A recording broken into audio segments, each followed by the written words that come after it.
We told you yesterday about a new FBI report suggesting heroin use is getting worse in Wisconsin.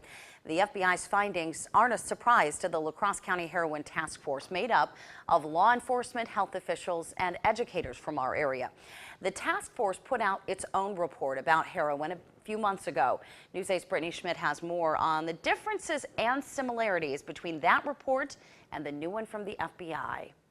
Brandon Paletta is somewhat new to the area. I've been only with La Crosse here for a few months, but I came from the cities. One of the first things he noticed as a paramedic for Tri-State Ambulance was the use of heroin in the area. The acuity here is a lot more than what I've seen. In just a few short months, he has already used his fair share of Narcan, the drug that counters an opiate overdose. The highest I've seen so far is 4 in a day. So since 2008, we've nearly tripled our use of Narcan. With an uptick in heroin use, you would suspect an increase in overdose deaths. According to the FBI report, that is exactly what's happening across the state. However, in La Crosse County, it's a different story. Our number of deaths have actually gone down since 2010. In 2010, La Crosse County had 12 heroin overdose deaths.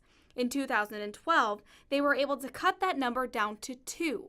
And so far this year, there hasn't been any confirmed deaths related to heroin in the county. I'm very grateful to have that number because the numbers were rising significantly the last several years. Paletta credits that impressive number to community involvement and the La Crosse Heroin Task Force. I feel like the education level of the community is excellent here. That can point to the awareness of the problem. It can point to our work with making sure people are calling 911. Our paramedic and our first responders using Narcan more often. A lot of pieces play into that. In La Crosse, Brittany Schmidt, News 8.